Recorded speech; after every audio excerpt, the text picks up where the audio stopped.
Pernah nggak kamu ngerasa seluruh dunia berhenti? Cuma karena satu kalimat? Malam itu, aku duduk di ruang tamu, menatap layar ponsel yang berdering. Suara di seberang terdengar tenang. Terlalu tenang untuk kabar seberat itu. Ika, aku mau minta restu. Aku mau menikah lagi. Di sini, di Tambang. Jantungku serasa berhenti. Suamiku, orang yang bertahun-tahun aku tunggu, yang selalu aku doakan pulang dengan selamat, sekarang malah meminta izin untuk mencintai wanita lain. Aku nggak tahu mana yang lebih menyakitkan, jarak yang memisahkan, atau kenyataan bahwa orang yang dulu berjanji setia, kini meminta restu untuk menghancurkan janji itu sendiri. Namaku Ika, usiaku 32 tahun. Sudah 7 tahun aku menikah dengan Kemal, lelaki pekerja keras yang dulu kucintai karena kesederhanaannya.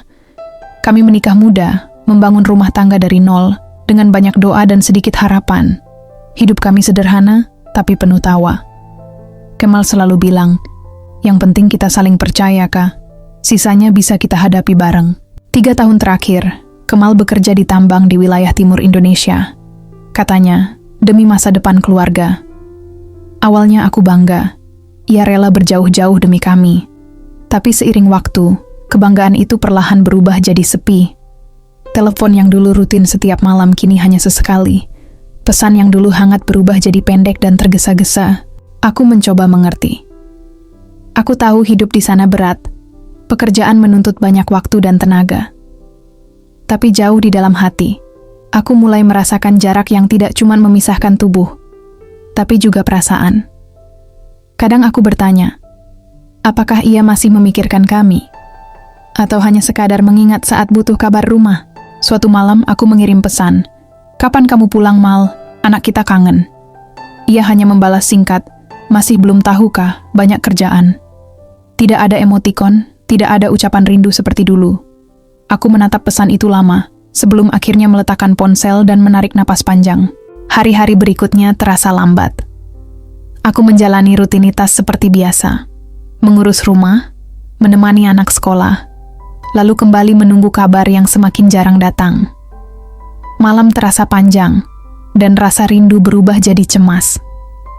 Kadang aku bermimpi ia pulang tiba-tiba, tapi saat membuka mata, yang kulihat hanya ranjang kosong dan bantal yang dingin. Suatu sore, aku menerima panggilan video dari Kemal.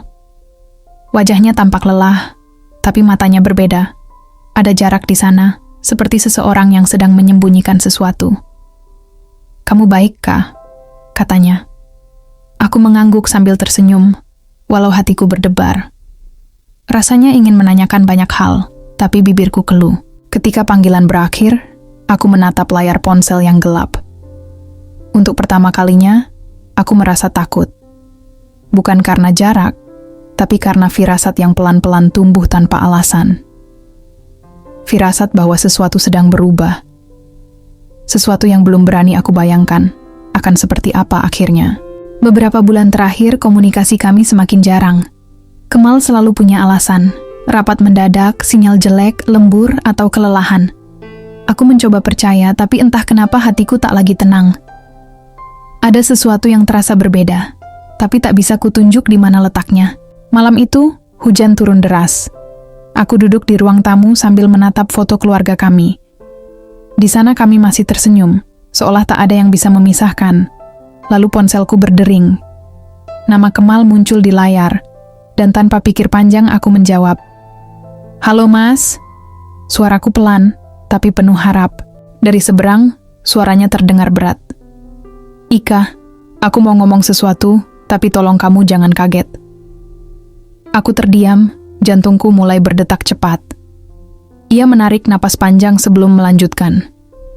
"Aku mau minta restu. Aku mau menikah lagi. Di sini, di Tambang. Aku udah lama kenal dia, dan aku gak mau sembunyi." Kalimat itu seperti petir yang menyambar di tengah malam. Aku menatap kosong ke depan, berusaha memastikan aku tidak salah dengar. Tapi suaranya jelas, tenang, tanpa ragu. Aku ingin memotong, tapi tak ada kata yang keluar. Ia terus bicara, menjelaskan bahwa perempuan itu baik, selalu menemaninya saat lelah, membantu di tempat kerja, dan membuatnya merasa tenang. Aku hanya bisa diam. Setiap kata darinya seperti pisau yang menembus perlahan. Aku ingin bertanya, bagaimana dengan aku? Dengan anak kita? Dengan janji yang dulu kamu buat? Tapi lidahku keluh, hatiku seakan mati rasa. Setelah lama hening, suaraku akhirnya keluar, lirih dan gemetar. Kamu sadar gak, Mal? Apa yang kamu bilang barusan? Aku di sini, nunggu kamu tiap hari, ngelawan sepi sendirian, dan kamu malah minta restu buat hal itu. Ia tak menjawab lama. Hanya terdengar napas berat, lalu suara pelan. Aku tahu ini salah di mata kamu, Kak. Tapi aku juga manusia. Aku butuh seseorang di sini. Aku nggak bisa terus begini. Malam itu, aku menutup telepon tanpa pamit. Aku duduk di lantai, memandangi dinding kosong, berusaha memahami apa yang baru saja terjadi. Rasanya seperti seluruh dunia berhenti. Dalam diam, air mataku jatuh satu persatu. Bukan hanya karena kehilangan, tapi karena aku baru sadar. Kadang cinta bisa kalah oleh keadaan, bahkan tanpa pertempuran apapun. Sejak malam itu, hidupku berubah. Rumah yang dulu penuh tawa kini terasa kosong dan asing. Setiap sudutnya menyimpan kenangan tentang Kemal, gelas kopi favoritnya, baju kerja yang masih tergantung di lemari, hingga sandal yang tak pernah lagi dipakai. Semua itu kini hanya menjadi saksi dari luka yang tak bisa aku sembuhkan. Hari-hariku terasa panjang. Bangun pagi, menyiapkan sarapan untuk diriku sendiri, lalu berdiam di teras sambil menatap jalanan. Dulu aku selalu menghitung hari menunggu kabar darinya. Sekarang, aku hanya menghitung waktu untuk bisa tidur tanpa menangis. Ibuku sering menelpon, menanyakan kabarku. Tapi aku selalu menjawab dengan senyum palsu. Aku baik, Bu. Padahal di balik kata itu, dadaku sesak, suaraku bergetar menahan tangis. Aku takut orang lain tahu betapa hancurnya aku. Suatu sore aku memutuskan membersihkan kamar. Di dalam laci meja, kutemukan surat kecil dari Kemal, ditulis sebelum ia berangkat ke tambang dulu. Tulisan tangannya masih sama, agak miring tapi rapi. Kalau suatu saat aku jauh, ingat Kak, aku kerja untuk masa depan kita. Aku janji pulang dengan bangga. Aku tertegun lama. Surat itu seperti tamparan keras. Janji yang dulu penuh harapan, kini jadi ironi yang menyakitkan. Aku tak tahu kapan cinta kami berubah arah, atau kapan aku mulai kehilangan dia. Malam itu, aku menyalakan lampu kamar, menatap diriku di cermin. Wajahku tampak lelah, mata sembab. Tapi di balik semua itu, ada secuil kekuatan yang muncul. Mungkin aku harus berhenti berharap pada seseorang yang sudah memilih jalan lain. Aku belajar bahwa mencintai bukan berarti selalu memiliki.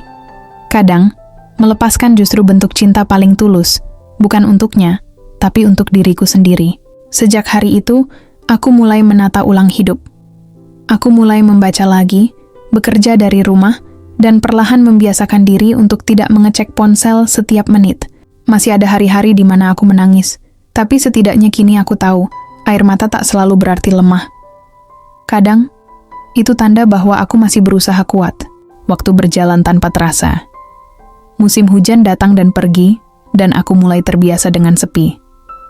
Luka di hati memang belum benar-benar sembuh, tapi aku belajar berdamai dengan kenyataan. Suatu pagi, aku duduk di warung kopi kecil dekat rumah. Hujan rintik di luar, aroma kopi hangat menenangkan pikiranku. Disitulah aku bertemu Dimas, pria sederhana yang sedang memperbaiki laptopnya di meja sebelah.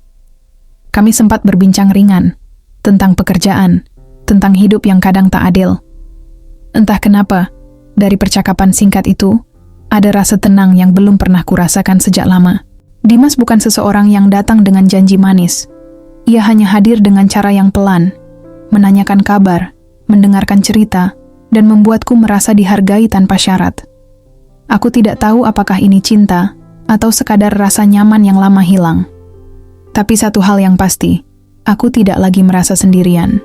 Suatu malam, Dimas berkata pelan, "Kamu nggak harus lupa masa lalu, Kak. Tapi jangan biarkan masa lalu nahan kamu untuk bahagia lagi." Kata-kata itu menancap di dadaku. Mungkin benar, aku terlalu lama hidup di bayang-bayang seseorang yang sudah memilih pergi. Beberapa minggu kemudian aku mendapat pesan dari Kemal. "Halo Ika, aku udah nikah di sini. Semoga kamu bahagia ya." Aku menatap pesan itu lama, lalu menarik napas panjang. Dulu, kalimat seperti itu bisa menghancurkan hatiku. Tapi kali ini tidak.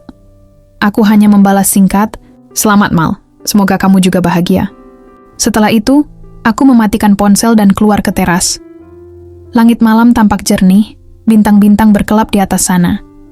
Untuk pertama kalinya setelah sekian lama, aku merasa damai. Bukan karena semuanya baik-baik saja, tapi karena aku sudah berhenti menolak apa yang terjadi. Kini aku tahu, kadang kehilangan bukan akhir, tapi awal untuk menemukan diri sendiri. Aku tidak menyesali apa yang telah terjadi, karena dari semua luka itu, aku belajar untuk kuat, belajar untuk memilih diriku sendiri, dan belajar bahwa cinta sejati tidak selalu berarti bersama. Kadang, cinta tak selalu berakhir seperti yang kita harapkan, tapi dari setiap luka, kita belajar untuk lebih kuat. Ika mengajarkan, setia bukan berarti menunggu seseorang yang pergi, tapi berani memilih diri sendiri ketika harus ditinggalkan. Karena pada akhirnya, kebahagiaan sejati dimulai saat kita berdamai dengan hati sendiri.